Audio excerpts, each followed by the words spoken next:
I discovered that the man I loved for 35 years lived a lie so deep that even the dead were part of it.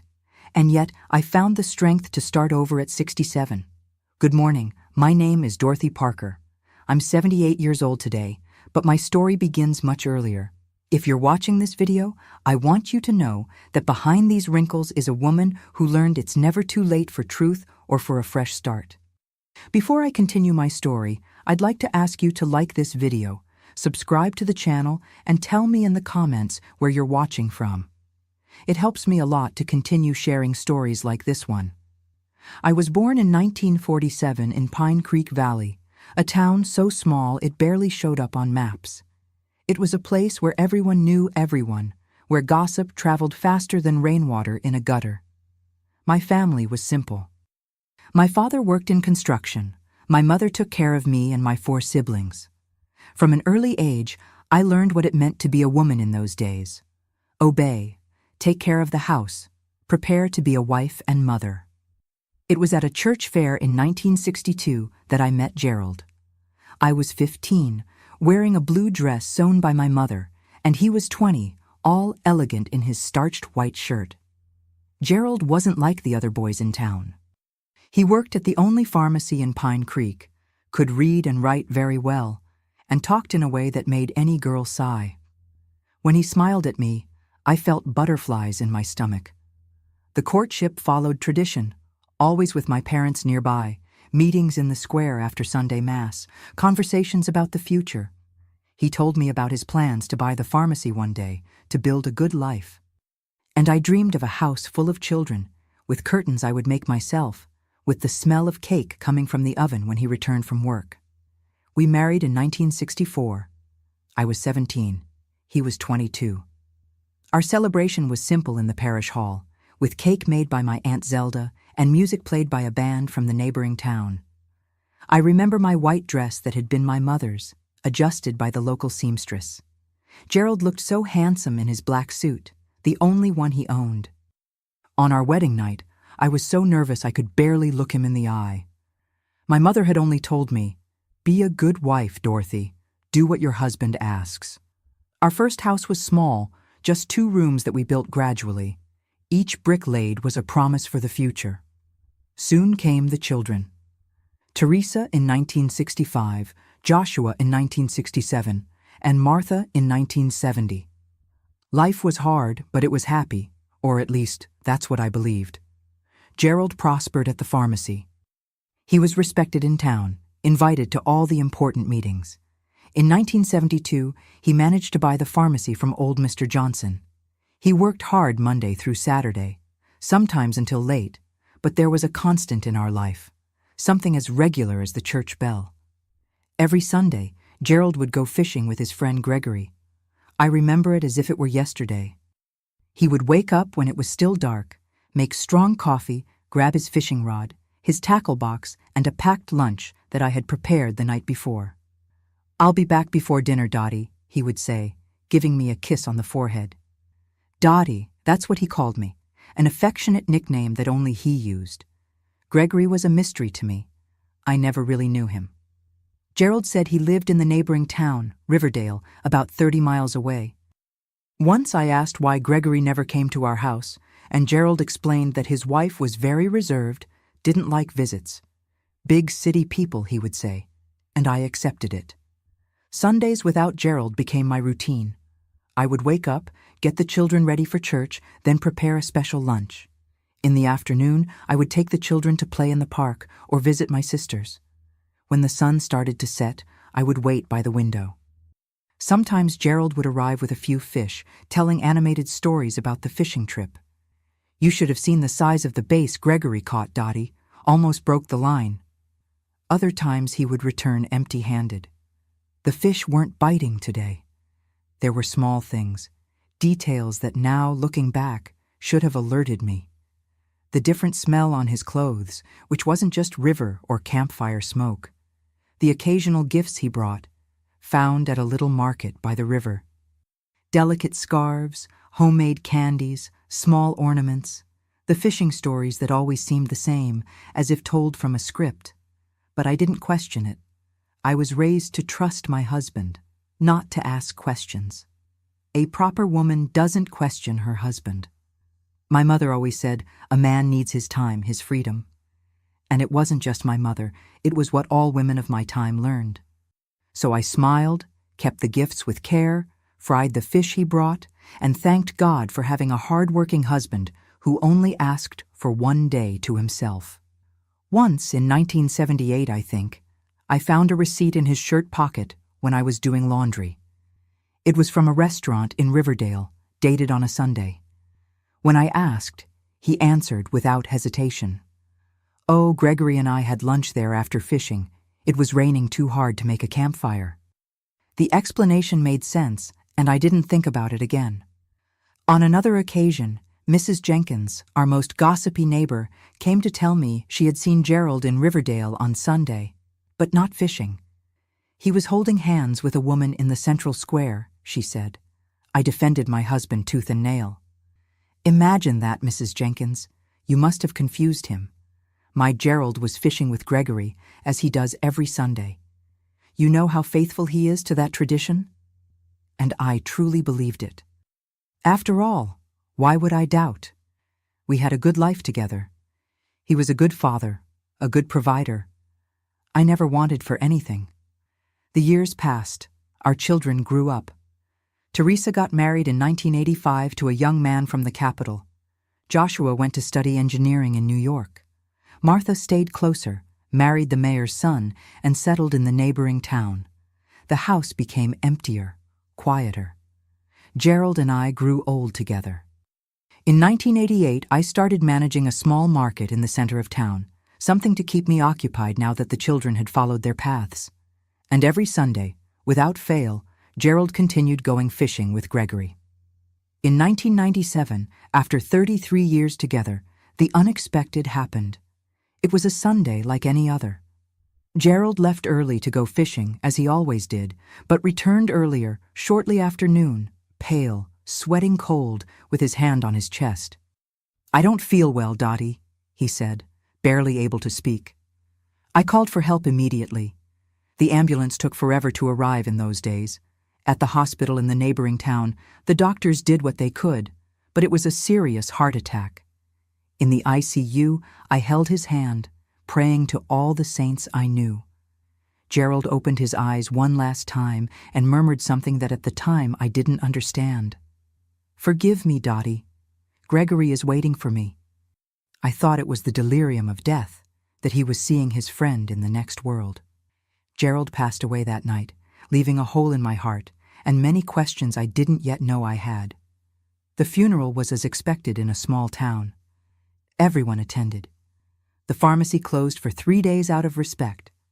I received so many hugs, so many condolences, so many dishes of food that neighbors brought that I barely had room to store them.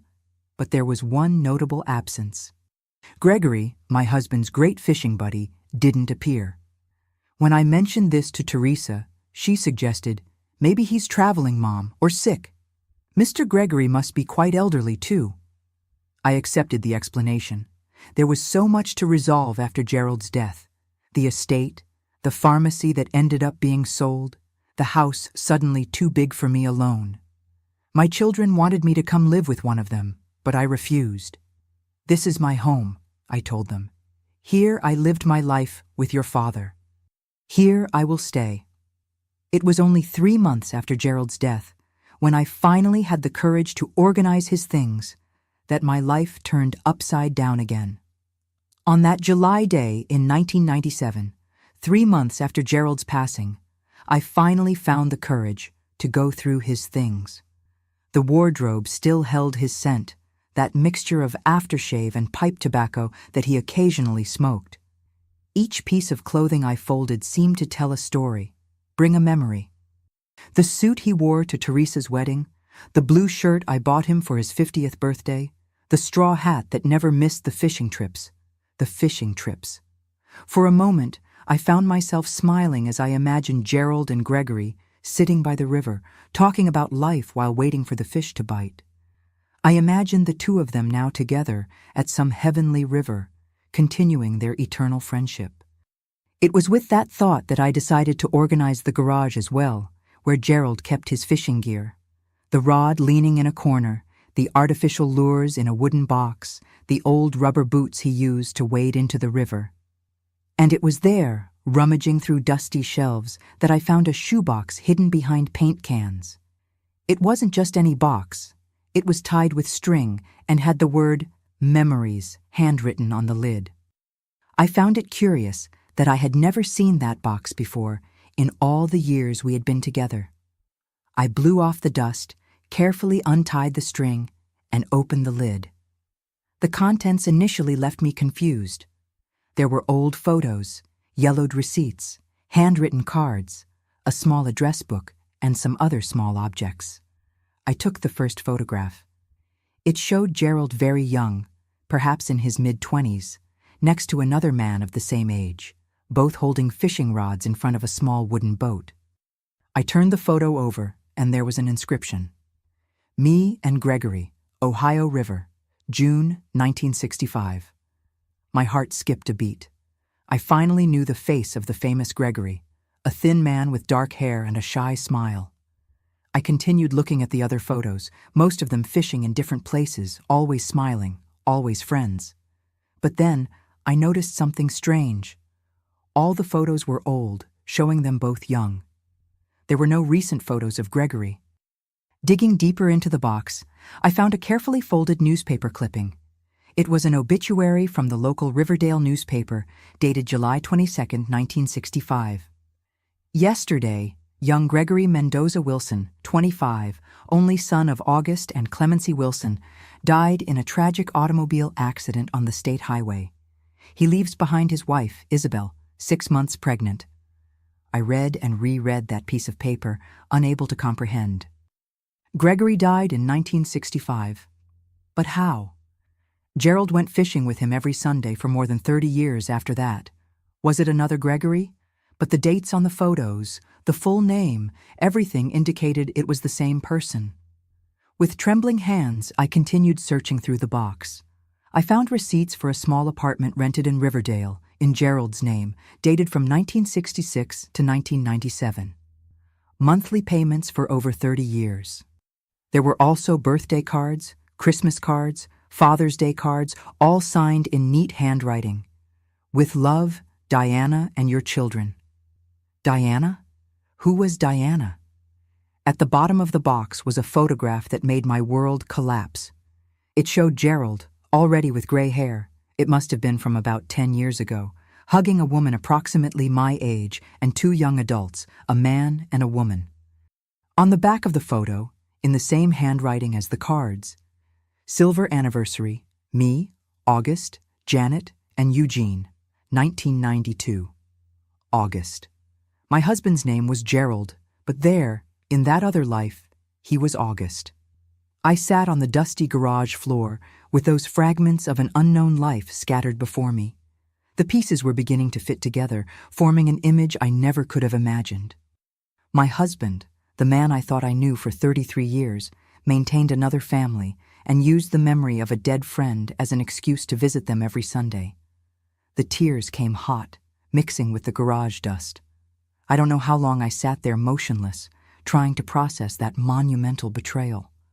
I remembered the Sundays over 3 decades, how I was happy when he returned, how I believed every word about the fishing trips that never happened. How could I have been so blind? I remembered every clue I ignored. The fish he sometimes forgot to bring, the different smell on his clothes, the repetitive stories, the mysterious gifts. And that time, Mrs. Jenkins said she saw him with another woman. She wasn't confused. She was telling the truth. With my heart in pieces, but determined to know the whole truth, I put everything back in the box, except for the most recent receipt for the apartment in Riverdale. It had an address. Oak Street, number 47, apartment 2. The next morning, I put on my best outfit, a navy blue dress I wore to my first grandchild's baptism. I fixed my hair, put on a little lipstick. Looking at myself in the mirror, I saw a 67-year-old woman with eyes swollen from crying so much, but still standing, still strong enough to face the truth. I took the bus to Riverdale with the box of memories in my lap. During the 30-minute journey, I oscillated between anger, sadness, and a strange curiosity. Who was this Diana? What did she know? Was she suffering too, or had Gerald, no, August to her, told different lies to each of us? Riverdale was bigger than Pine Creek, with buildings up to 4 stories high, busier commerce. I walked to the address, a light blue 2-story house on a tree-lined street. Before I could knock on the door, I spotted a woman in the small front garden watering flowers. She must have been my age, gray hair tied in a bun, simple floral dress. My heart raced. Could it be her? "Can I help you?" she asked, seeing me stopped at the gate. I showed her the photo of Gerald that I had brought with me. "Do you know this man?" Her face lit up. "Of course. That's my husband, August. Are you a friend of his? Please come in." August, not Gerald. I entered, holding the box tightly against my chest like a shield. The house was cozy, decorated with simplicity and good taste. On the walls, family photos, Gerald, August, the woman, the 2 children in different phases of life, a parallel life, complete, that existed just 30 miles from mine. She served me coffee in a delicate porcelain cup. "I'm Diana," she introduced herself. "And you? From where do you know my August?" "My name is Dorothy," I replied, my voice firmer than I expected. "And August?" "August was my husband too." The cup trembled in her hand, spilling coffee on the saucer. For a moment I thought she might faint, but Diana was strong, like me. She straightened her shoulders, placed the cup on the table, and faced me. "What are you saying?"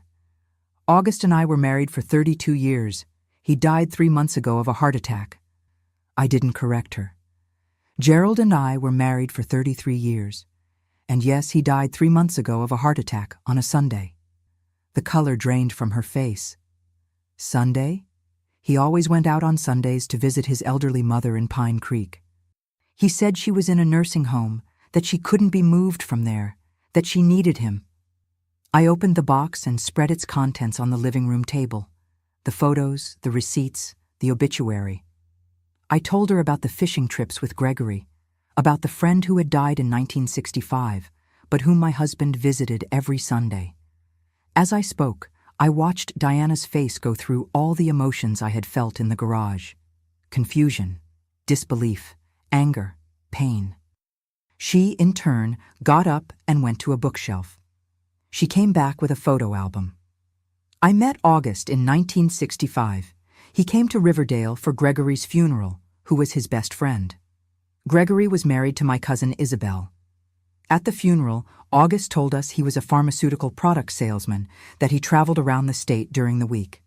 We started corresponding. He would visit me when he passed through here. We fell in love. We got married in 1967. He said his work required him to travel Monday through Saturday, but that Sundays would always be ours." As she spoke, she showed photos of the wedding, of the children. Janet, born in 1968, and Eugene in 1970. Photos of birthdays, graduations, always with Gerald. August, present, smiling, living his other life. He always returned home Sunday night, saying he needed to hit the road early Monday. I never suspected. Why would I? He was a good husband, a good father. He worked so hard to give us comfort. We fell into a heavy silence.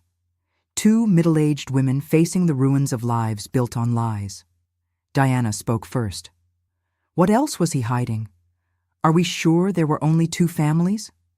The question hung in the air like smoke. Indeed, how could we know? The man we loved was capable of maintaining 2 completely separate lives for more than 3 decades. Who could guarantee there wasn't a third, a fourth? We need to search more, I decided. In Pine Creek, at the pharmacy, here we need to know the extent of this. Diana nodded, wiping away tears. "My children can't know yet. This would destroy them. They idolized their father." "Mine too," I agreed. At that moment, something unexpected happened. I looked at that woman, my rival, the other one, and felt no hatred. I saw only another victim, as deceived as I was. Someone who, like me, had dedicated her life to a man who lived divided, who was never completely either of ours. "Would you like to see more photos of him with us?" asked Diana, hesitantly. "Maybe it will help to understand who he really was." I nodded. And so began a surreal afternoon. Two widows of the same man sharing memories, discovering a stranger in common in the subtext of our lives. But what we found next left us even more perplexed. That afternoon in Riverdale, sitting in Diana's living room, the other wife of my husband, I felt as if I were living a strange dream. We spent hours looking at photographs, comparing dates, discovering that while Gerald celebrated our Teresa's 15th birthday, 2 weeks later, August celebrated Janet's high school graduation. Each revealed memory was like a small cut, painful, but necessary. "I want to show you something," said Diana, suddenly getting up. She went to the bedroom and came back with a book bound in brown leather. I found this among his things after the funeral. I had never seen it before. It was a diary.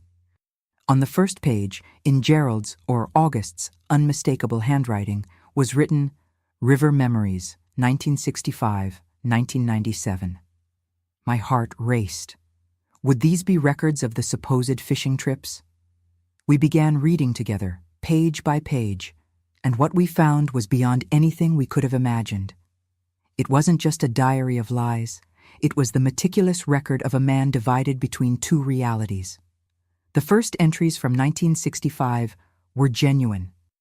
Descriptions of real fishing trips with Gregory, conversations about youthful dreams, about the girlfriends they had at the time, me and Diana's cousin. Then came the account of the accident, the pain of losing his friend.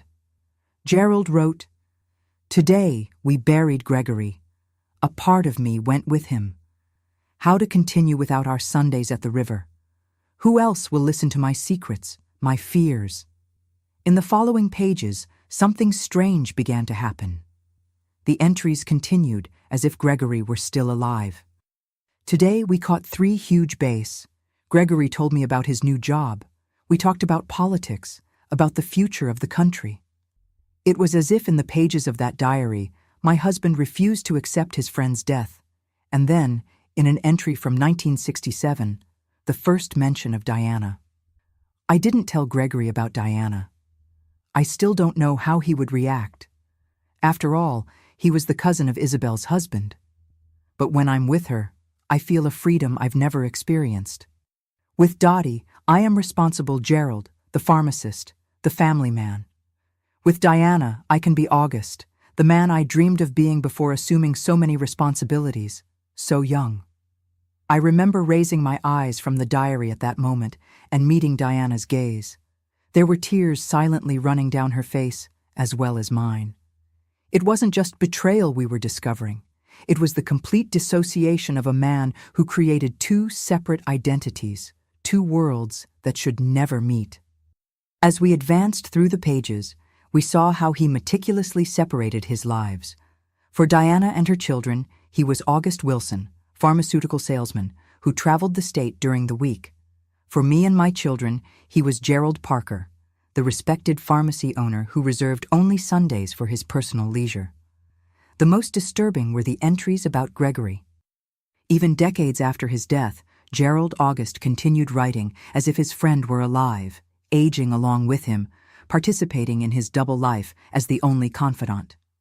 Today, Gregory said, "I'm going crazy, leading this divided life." Maybe he's right, but how to choose, how to abandon half of myself? In an entry from 1980, he wrote, "Gregory asked today why I don't simply leave one of the families, choose one life definitively. I explained it would be like cutting off an arm or a leg. I love my children, all of them. I love Dottie with her serene devotion. I love Diana with her vibrant joy. They are different parts of my heart. How to live with only half a heart." We read until nightfall, amazed at the complexity of the web of lies and self-deception that Gerald August had built.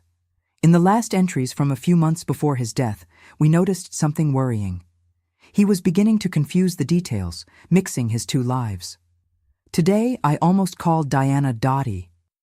I told Teresa about Janet's graduation before realizing my mistake. Gregory said I won't be able to keep this up much longer. Age is catching up with me. The memories blur. The last entry, written just 3 days before his death, was disturbing. I dreamed I was in heaven and there were no secrets there. Dottie, Diana, my children from both sides all together, knowing everything. In the dream, instead of anger, there was understanding. Would it be possible? Gregory says I'm a fool to still have hope. But I can't help thinking, what if somehow my 2 lives could meet in peace?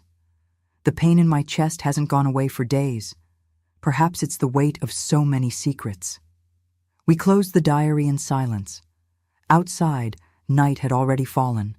Diana turned on the lights in the living room and offered me more coffee, which I accepted automatically, still processing everything we had read. "What do we do now?" she finally asked. A simple question, but so complex. What should 2 middle-aged women, widows of the same man, do with the ruins of lives built on illusions? "First," I replied after a long moment, "we need to check our financial situation. If he lived 2 lives, how did he manage the money?" Diana nodded, already retrieving some folders from a drawer. August said his salary was deposited directly. We always had enough, never luxury, but comfort. He paid the rent for this apartment, the college tuition for the kids. I began to do mental calculations. Gerald's pharmacy was profitable, but not that much. I always thought our standard of living was compatible with his income. But now, if he was supporting 2 families, how was it possible? We examined documents, bank statements, deeds. The picture that emerged was disturbing. Over the years, Gerald had discreetly sold several properties I had inherited from my parents, land in the countryside that I rarely visited. The money financed his second life. On the other hand, he had used part of the pharmacy profits, which should have been our savings for old age, to pay for Eugene's medical school, Diana's son. He stole our future to give to them, I thought bitterly, but didn't say aloud. Because at the same instant I realized he had done the same to Diana, stolen from her to give to us. Neither of us had received what we deserved, just fractions, crumbs of a divided life. It was already past midnight when we decided that I would stay for dinner. It was too late to return to Pine Creek, and we still had so much to discover. Diana prepared a simple soup that we ate in contemplative silence. "We have to tell our children," she said finally. I felt a knot in my stomach. My children adored their father, preserved his memory with affection. How to tell them that the man they considered an example was, in fact, a liar who had led a double life for more than 3 decades? "Maybe we should wait," I suggested. "Discover everything first, understand better." Diana looked at me with an expression that mixed understanding and determination. "Dorothy, we've lived enough lies, don't you think? Our children are adults. They have the right to know the truth about the father they had." Deep down, I knew she was right. More lies, even by omission, would only perpetuate the legacy of falsehood that Gerald had left. We agreed to talk to our children in the coming days, separately, and then decide the next steps. That night, I slept in Diana's guest room, on sheets that smelled of rose fabric softener, so different from mine at home, with the scent of lavender. Small differences that made up 2 lives, 2 families, 2 worlds that should never have met. Before sleeping, I took the diary again and turned to the first pages. There was a loose photo there that we hadn't noticed before. It was of Gerald and Gregory, very young, probably still teenagers, sitting by a river, smiling at the camera.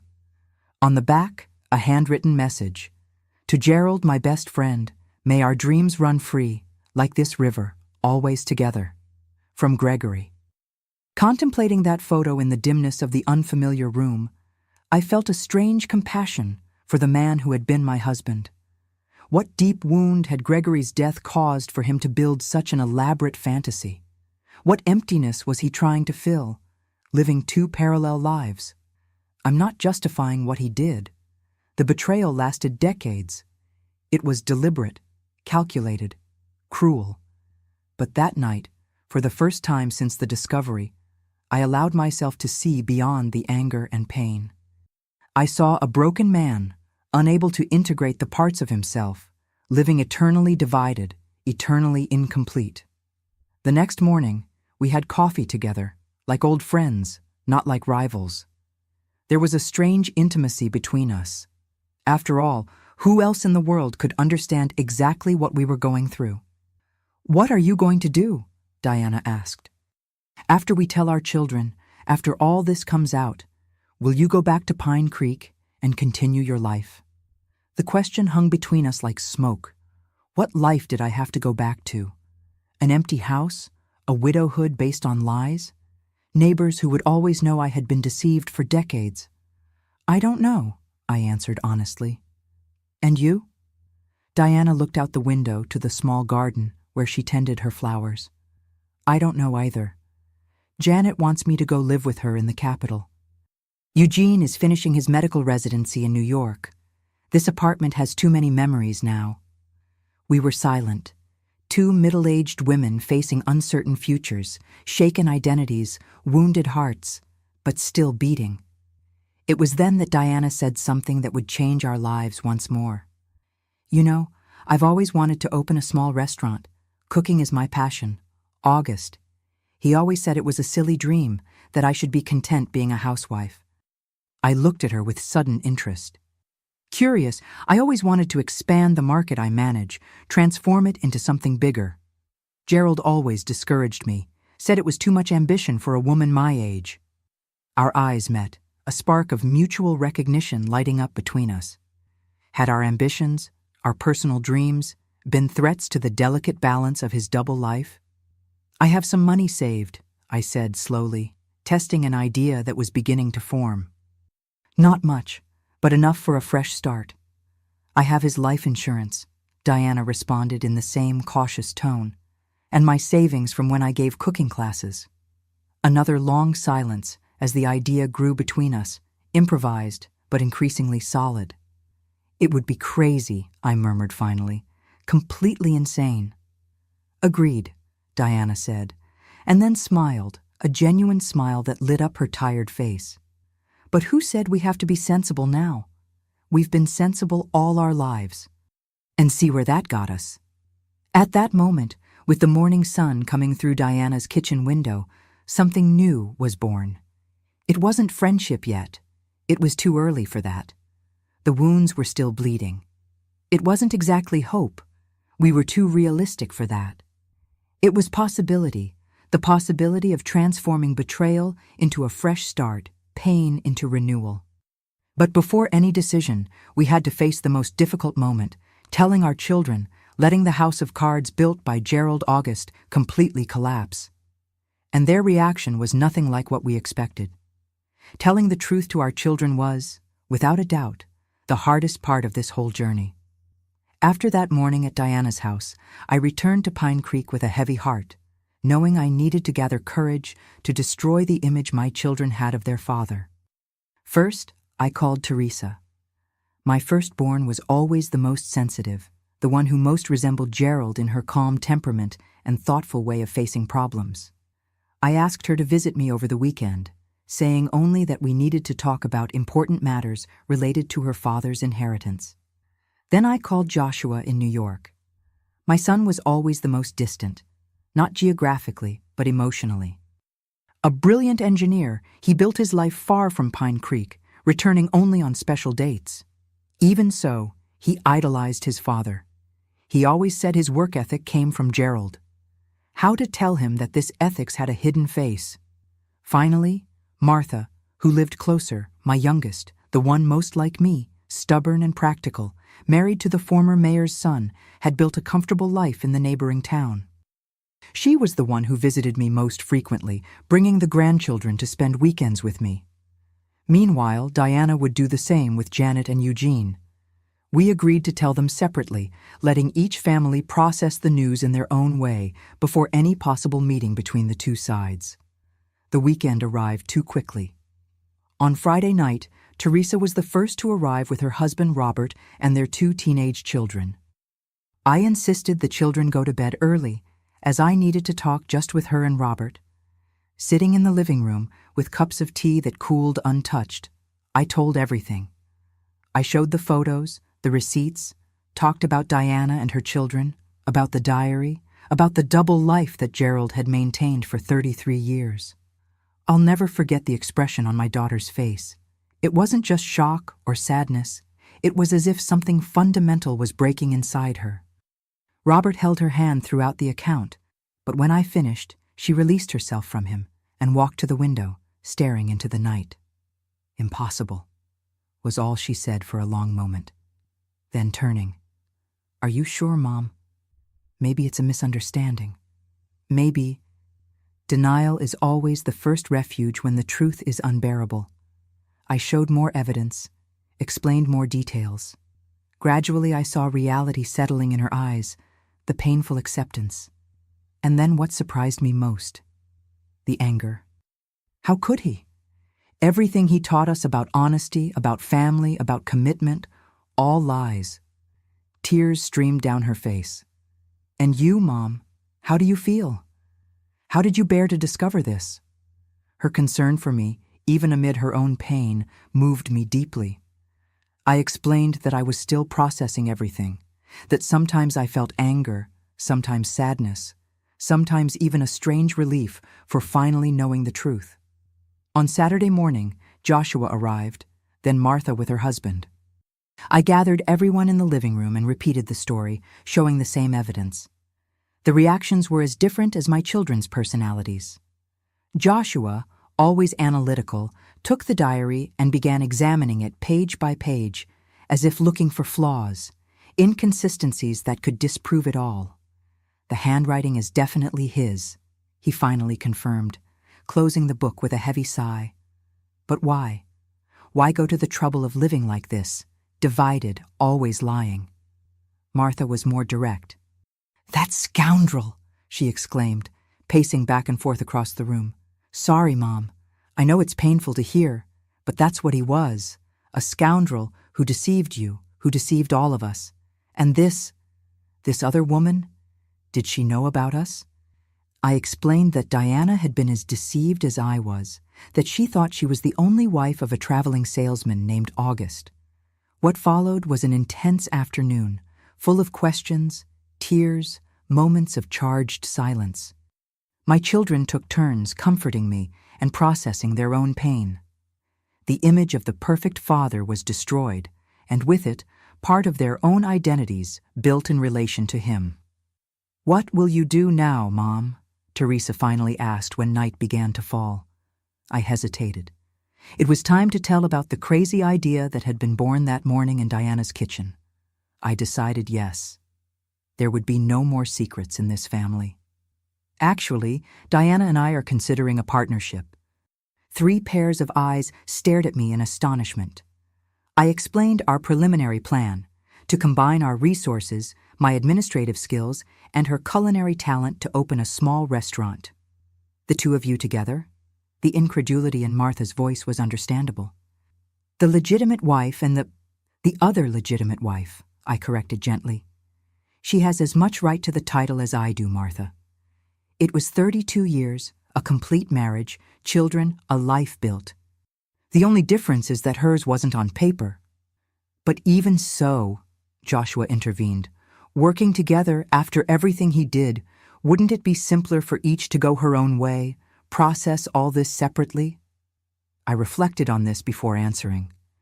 Maybe it would be simpler, yes, but also lonelier. You know, when I discovered everything, my first impulse was to hate Diana. But upon meeting her, I realized if there's anyone in the entire world who can understand exactly what I'm going through, it's her. We were deceived by the same man, in the same way, for the same time. And now, at 67, we have the chance to start over, not as rivals, not as victims, but as partners. A thoughtful silence settled in the room. It was Robert, Teresa's husband, who broke it. "I think it's brave, Mrs. Parker, to transform something so negative into something potentially positive." I smiled at him, grateful for the support. My children still seemed skeptical, but didn't directly oppose the idea. I asked them to wait, to give me time to explore this possibility, to see if it was viable. The next morning, I received a call from Diana. Her conversation with her children hadn't been very different from mine. Initial shock, then anger, and finally reluctant acceptance. Janet had cried a lot. Eugene had remained silent for long periods, digesting everything in his way. "I told them about our idea," said Diana. "Eugene thinks I'm crazy. Janet, well, she said if this is what will help me get over everything, she supports me." We exchanged information about our children's reactions and noted how, even being raised in different homes by different parents, there were remarkable similarities in how they processed the grief for the paternal figure they thought they knew. "When can we meet to discuss the details of our plan?" I asked. Part of me still couldn't believe we were actually considering this, but the other part, perhaps the braver one, was already excited about the possibility. We agreed to meet the following Wednesday at the midpoint between our towns. There was a small restaurant by the roadside, the Traveler's Rest, where Gerald had probably never been, a neutral place for us. At the restaurant, we occupied a discreet table in the back and spread out notebooks, calculators, and some recipe books that Diana had brought. Two ladies planning a business, nothing to draw attention from the other customers. "I've thought a lot about this," Diana began. "If we're going to do this, we need to do it right. Not just any restaurant, but something that tells a story, our story, in a way." The idea intrigued me. "What do you mean?" "Well, what united us was fishing, right? Or rather, the lie about fishing. Why not transform this into something positive? A restaurant specializing in fish and seafood." I laughed at the irony, transforming the biggest lie of our life into our brand. There was something poetic about it. "And what about the name?" I asked, curious to see how far this reframing went. Diana smiled, a smile different from the first day, lighter, more genuine. "The Fisherman," she suggested. "Simple, direct. People will think it's just a fish restaurant, but for us, it will have another meaning." "The Fisherman," I repeated, feeling the weight and lightness of the name simultaneously. "I like it. It's appropriate." We spent the following hours discussing practical details. Location. A midpoint between the two towns seemed ideal. Initial investment, division of responsibilities. Diana would be responsible for the kitchen, I for the administration. Our target audience would be families and travelers who passed along the highway connecting the larger cities in the region. As we talked, I realized how complementary we were in our skills and personalities. Where I was cautious, she was bold. Where she was dreamy, I was practical. It was as if Gerald August had sought different parts of himself in each of us. And now, ironically, those parts were coming together to create something new. "We're going to need our children's help," I commented, thinking of my children's initial reactions. "At least in the beginning, until we establish everything." "Janet has already offered to help on weekends," Diana replied. "And you? Do your children support?" "They're skeptical, but don't oppose. Joshua can help with the financial part. He understands investments.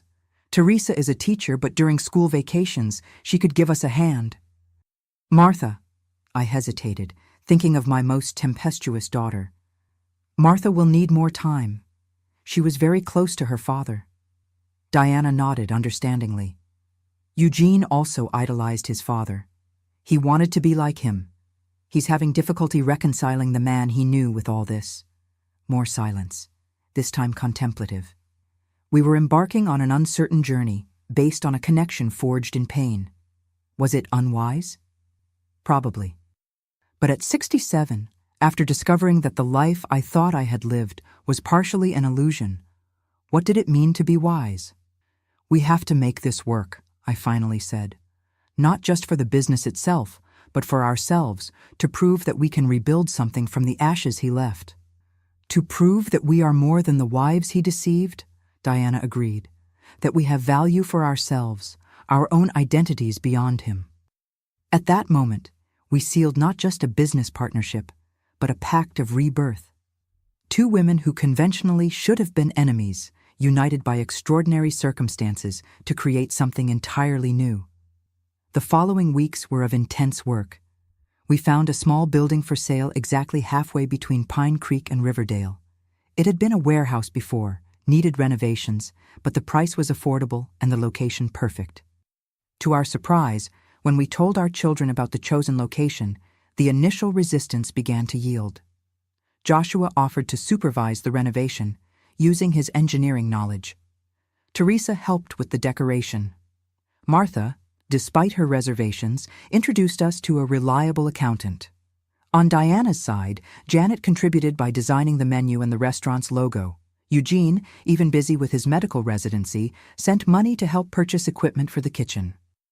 The most surprising was what happened when our children finally met.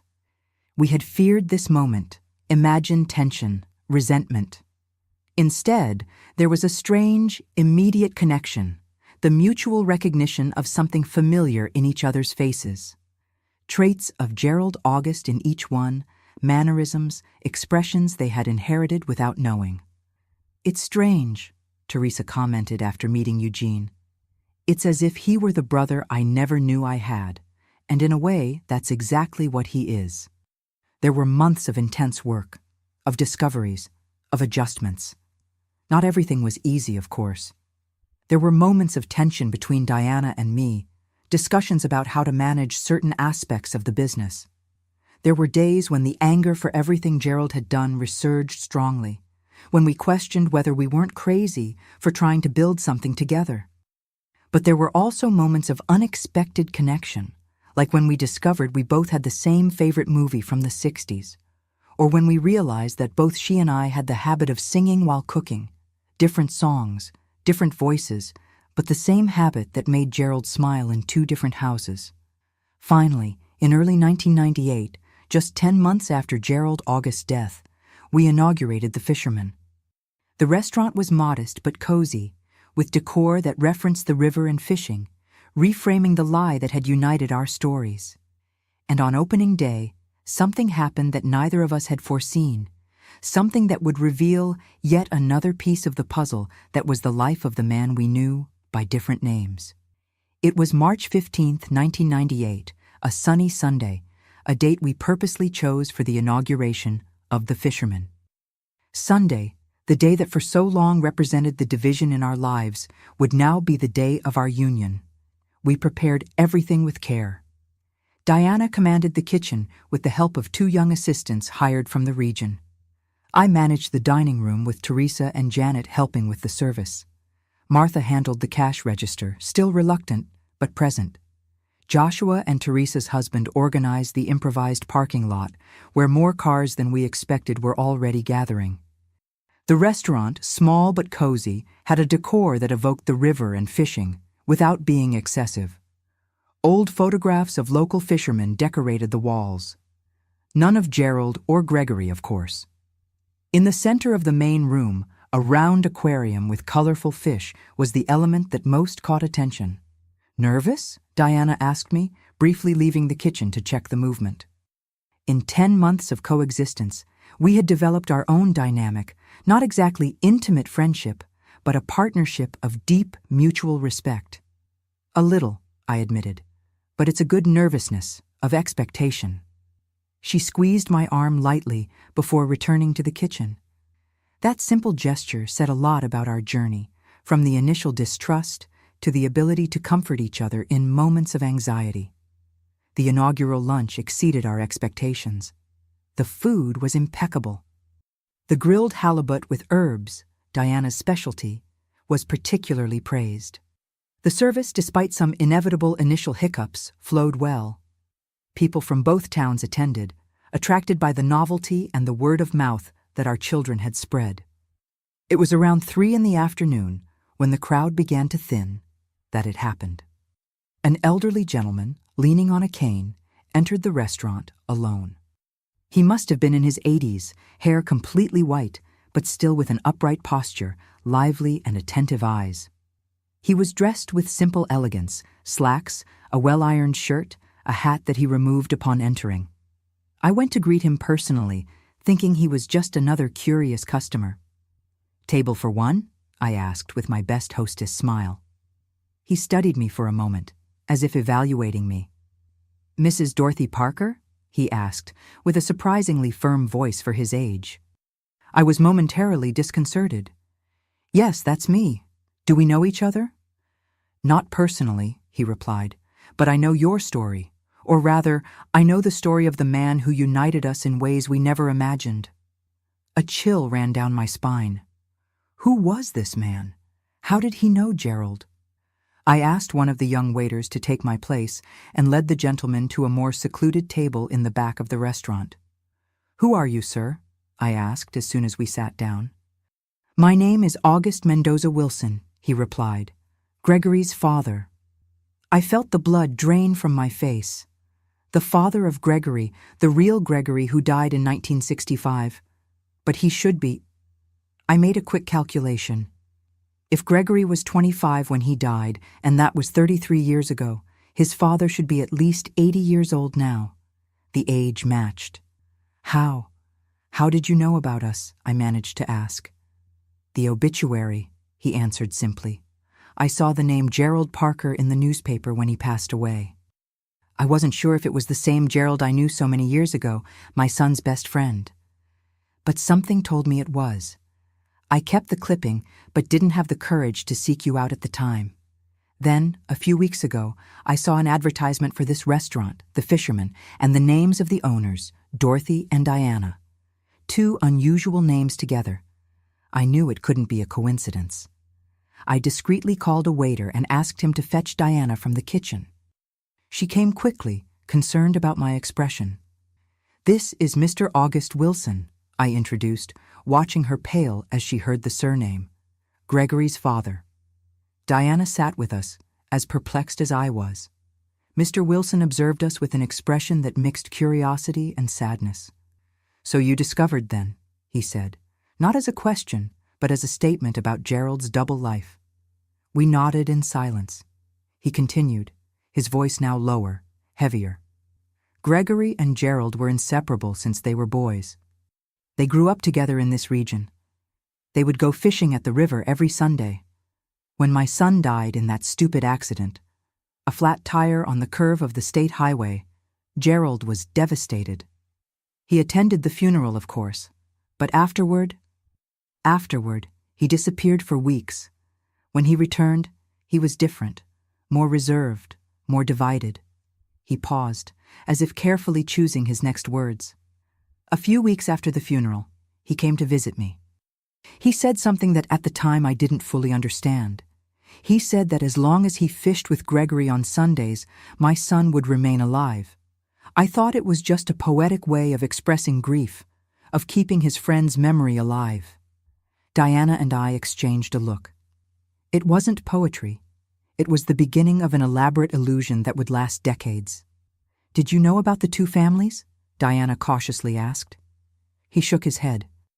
Not directly, no, but I suspected there was something strange in his life. Years after the accident, I ran into Gerald by chance in Riverdale. He was with a woman and a small child and introduced himself as August. I was confused, but before I could question, he pulled me aside and begged me not to contradict him. He said he would explain everything later. He never did. Another heavy silence settled between us. Mr. Wilson sighed deeply before continuing. A few times in the following years, I saw August with his family in Riverdale. We would greet each other from a distance, but never properly talked. I respected his apparent desire to keep his lives separate, although I never fully understood it. When I learned of his death, many old questions resurfaced. And now, seeing you two together, I think I finally understand. Diana served water for everyone, her hands slightly trembling. I took a sip, trying to organize my thoughts. You said Gerald was devastated by Gregory's death, I commented. Do you think that's what triggered everything? The creation of this double life? Mr. Wilson reflected for a moment. My son and Gerald had a friendship that went beyond the ordinary. They shared everything, dreams, fears, secrets. Gregory was the only one with whom Gerald could be completely himself. When he lost him, I think something broke inside him, as if a part of himself had died too, the part that was free, authentic. His words echoed what we had found in the diary. a divided man, unable to integrate the different facets of his personality into a single life. He used your name, Diana said softly, for his other identity, August. Mr. Wilson smiled sadly. Yes, I realize that. Perhaps it was a form of homage, or perhaps it was easier to build a new identity from something familiar, something close to Gregory. We talked for almost an hour. Mr. Wilson told us stories of Gerald and Gregory in their youth, two mischievous children who became dreamy teenagers, how they had planned to open a business together someday, perhaps an inn by the river, where they could fish daily, how Gregory was the bold one, the adventurer, while Gerald was the cautious one, the planner. It's ironic, he said at one point. The restaurant you created is very much like what they dreamed of. By the roadside, near the river, a place for travelers to rest and eat well. We had never thought of that. The fisherman wasn't just the reframing of Gerald's lie. It was in a way the realization of his youthful dream, the dream that had died with Gregory. When Mr. Wilson finally said goodbye, he left us with a wooden box. I found this among Gregory's belongings after the accident. I never had the courage to give it to Gerald. Perhaps now you can make better use of it.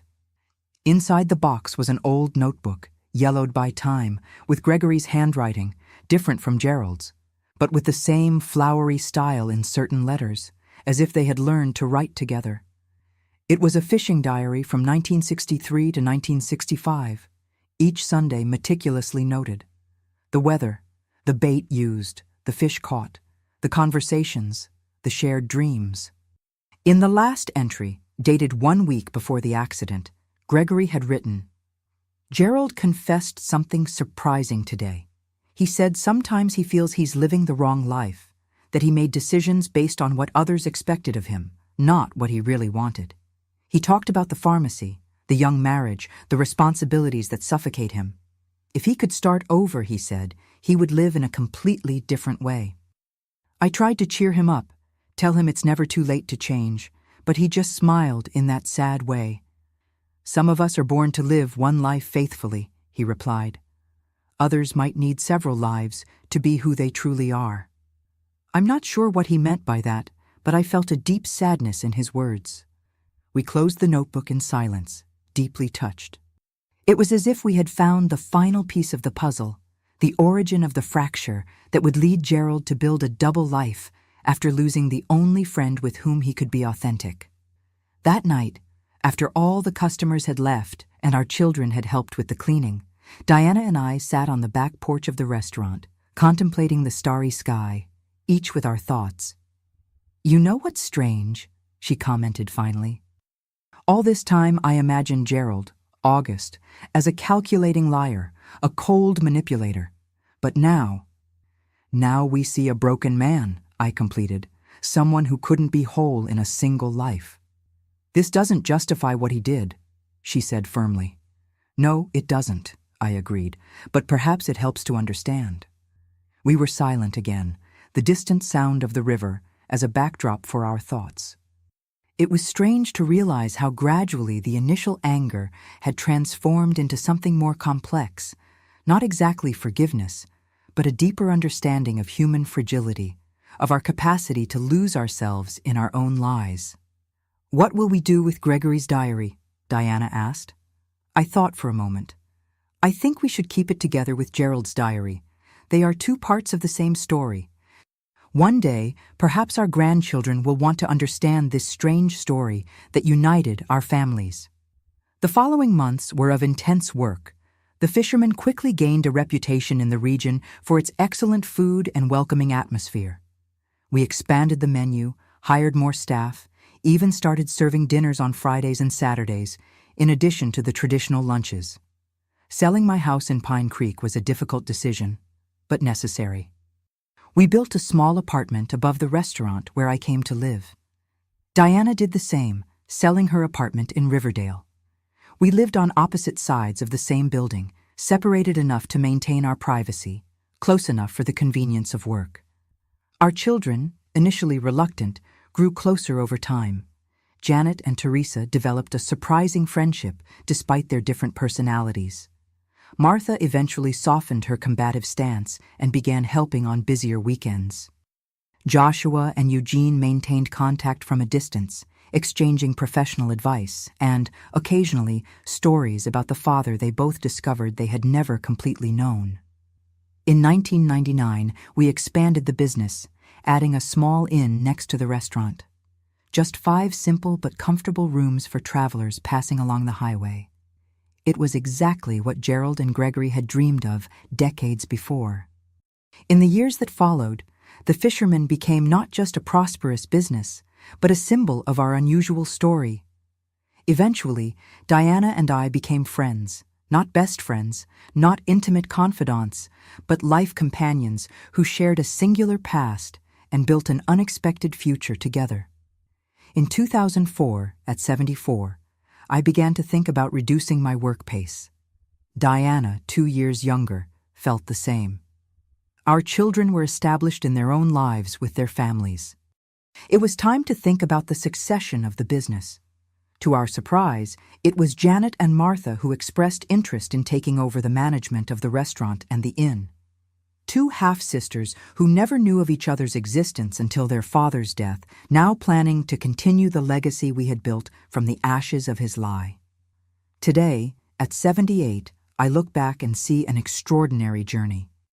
From the confident housewife who believed she had a perfect marriage, to the widow devastated by the discovery of betrayal, to the businesswoman who found a new identity and purpose in middle age. If someone had told me on that day I found the box in the garage that the greatest betrayal of my life would also become my greatest opportunity for a fresh start, I would never have believed it. Often people ask me if I forgave Gerald. It's a complex question. I can't say I forgot or that the pain completely disappeared, but over time I learned to see beyond the betrayal, to see the broken man behind the lies, someone who perhaps never learned to be authentic after losing the only friend with whom he could be himself. And if there's a lesson I learned in this whole journey, it's that it's never too late to reinvent yourself.